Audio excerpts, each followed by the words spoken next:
ជំរាបសួរបងប្អូនទាំងអស់គ្នាថ្ងៃនេះខ្ញុំមកបង្ហាញជូនបងប្អូនទាំងអស់គ្នាអំពីការចិញ្ចឹមឃ្មុំបែបធម្មជាតិនៅលើទឹកដីខេត្តកំពង់ចាមនៅលើកោះកំពង់ត្រុំនៅក្នុងចំការកោហើយសម្រាប់បរិមាណទំហំដីនៅចំការកោនេះគឺវាធំមែនតើដើមកោនីមួយគឺមានអាយុកាលយូរឆ្នាំមែនតើណាបងប្អូន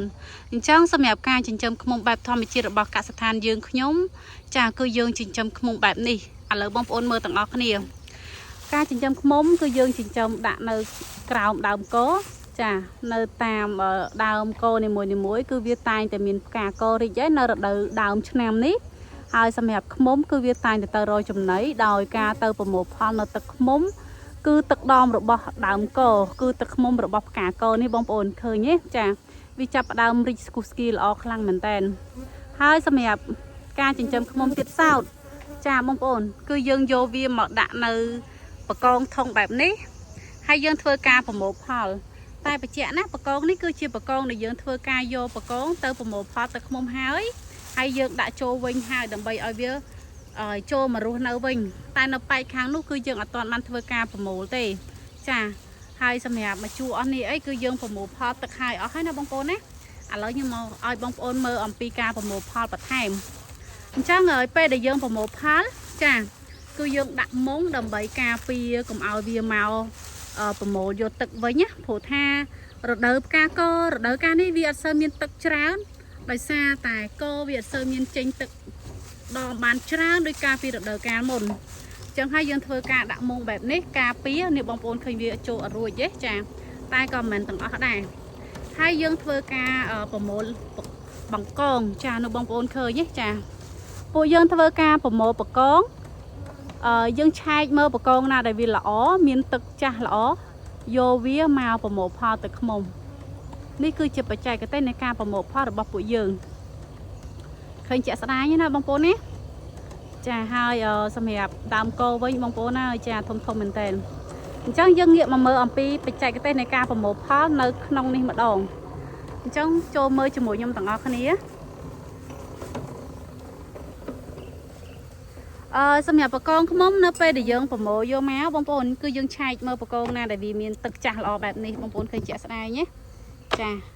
ខាងនេះអត់សូវមានទឹកចាស់ទេតែខាងនេះគឺទឹកចាស់ល្អហើយយើងយកមកគឺយើងជាក្បាលទឹកចាយើងជាក្បាលទឹកណាគឺយើងហៅថាយើងបងប្អូនឃើញជាក់ស្ដែងទេចាអានេះគឺវាមានកូនវាមានលំអងអីអញ្ចឹងទៅហើយអានេះគឺយើងជាយកក្បាលទឹកដើម្បីយើងរវៃយកទឹកឃ្មុំបង្ហាញឲ្យបងប្អូនឃើញជាក់ស្ដែងអញ្ចឹងសម្រាប់ការប្រមូលផលគឺយើងប្រមូលផលបែបហ្នឹងរួចហើយបកងដែលយើងធ្វើការជីហើយហ្នឹងណាចាយើងយកវាមកដាក់ចូលក្នុងនេះបងប្អូនចាំតិចទៀតគាត់ដាក់ចូលមកណាចាយើងដាក់វាមកបកងហើយបកងអស់នេះគឺយើងបានរវៃយកទឹកចេញមុនហ្នឹងហើយឥឡូវចាំមើលទាំងអស់គ្នាជាមួយខ្ញុំចង់ឲ្យបងប្អូនទាំងអស់គ្នាជួយ share ចែករំលែកទី1គឺដើម្បីចូលរួមក្នុងការជួយគាំទ្រទឹកឃ្មុំខ្មែរទី2គឺយើងផ្ដល់កម្លាំងចិត្តដល់កសិករចិញ្ចឹមឃ្មុំជាមួយនឹង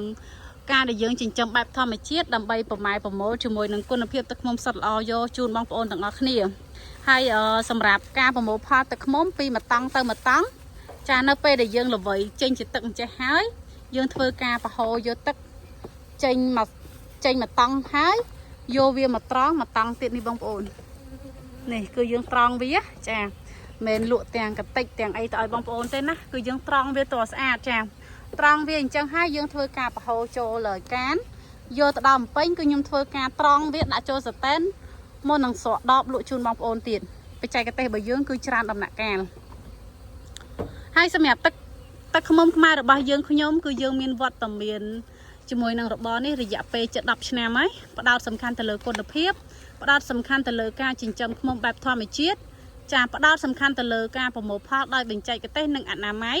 លក់ជូនបងប្អូនប្រជាជនខ្មែរក្នុងតម្លៃសមរម្យសម្រាប់បងប្អូនដែលគាត់ចង់បានជាមួយនឹងទឹកឃ្មុំសុទ្ធល្អចាឬមួយក៏ចង់យកទៅប្រើប្រាស់ជាឱសថប្រើប្រាស់ទៅលើផលិតផលថែរក្សាសុខភាពថែរក្សាសម្រស់ឬក៏ភេសជ្ជៈចំណីអាហារផ្សេងអីក៏អាចធ្វើការជួយគាំទ្របានហើយសម្រាប់ទឹកឃ្មុំពីមួយរដូវកាលទៅមួយរដូវកាលយើងប្រមូលផលអត់សូវបានច្រើនទេ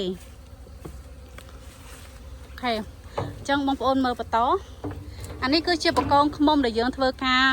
chia các bao tật hái hàng một nắng á bông bồn dương vô với đã cho nông thông trẻ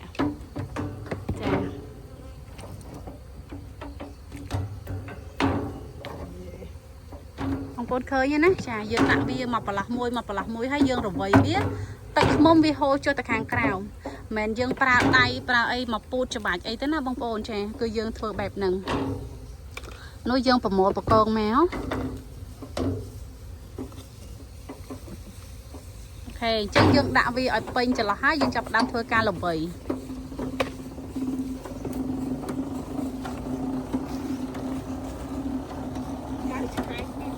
pi mê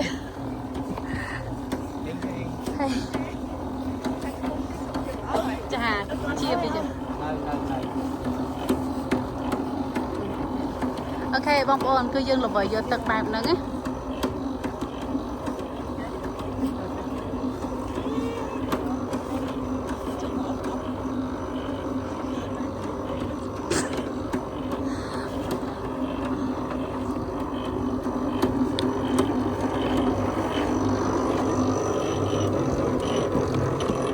tầng on này cứ chỉ các ba tất cả bông bồn dương vô việt ngao trên chỉ có một xem ok chẳng dương là vậy vì hai bông bồn thôi nhờ bà con này muối cứ bị sọc hay cứ bị ọt tất ấy hai bà con này dương thưa ca là vậy giờ tất hai nó cứ dương chạy mơ bà tham tí đó bông bồn cha và sân chỉ bà con na vì admin con vì admin rồi ai để dương ai đừng vô bàn tế cứ dương ọt vô vì pra ca tế chà tai bờ bà con na để vì mình cồn trơn vì nó lỏ dương vô vì từ đặt bà tó cho nông thông này muối nó bông ốn đưa thông bẹp nó hết đầm bay ao vì nó vào màu pha tật mong mà đòn tiệt nè ống tiết ạ nha hồi giờ đi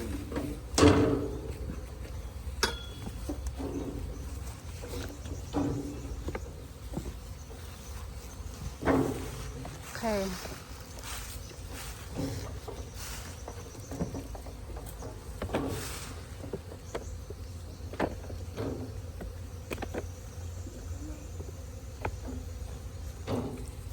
con na để ở tất cả dân vô vi chênh hơi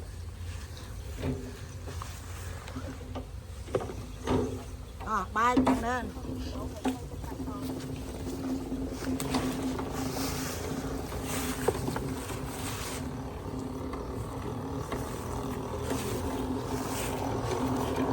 nhung trong bác vô cái chọi bong bồn ở này đằng tích á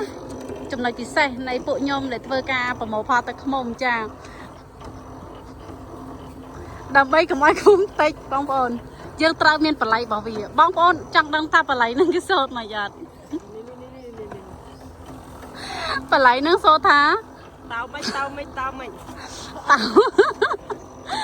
mấy tao mấy cứ ấp pi mê bong bồn chàng trong bong bồn này quạt trong sốt phải lấy nó pe để quạt tờ rô không quạt trầu prey cái này lôi chụp sờ bọc không ấy nè chả sốt phải lấy tam nhom tao ta chả tao mấy cứ việc mà tịnh bong bồn thế nè chả dành cho ăn pi mê ấy ở hai tao mấy tịch máu ok bong bồn ở này chẳng ở chạm tích video này hiểu về nhé để xa nhom năng thưa bong bồn vô làm pi bị chạy cái này càng trong không hay cả sát than dương không nhóm cứ dương miền bọt đông năng độ riết chỉ tập không máy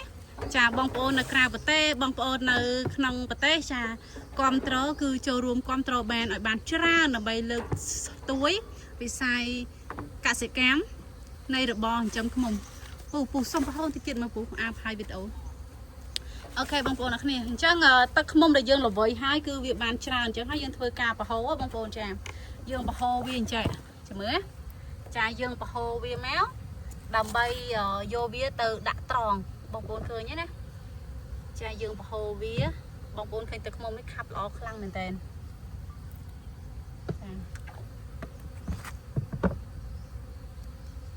chắc nó pe để dương tròn viên chẳng hói chà nè dương chạ viên mà tròn vô tật chà tật không khắp khăn ở bông bồn ơi chà khắp tầm men tên mỏng á nè chà dương tròn viên to để sạn chứ ở bông bồn hay bàn dương ở bao cả lại nè méo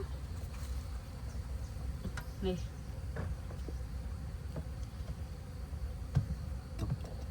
ចានេះបងប្អូនឃើញទេទឹកខ្មុំគឺខាប់ល្អពណ៌ស្អាតណាបងប្អូនចាហើយយើងផ្ដោតទៅលើអនាម័យបងប្អូនមិនមែនថាធ្វើប៉ុណ្នេះហើយណាគឺនៅមានទៀតចា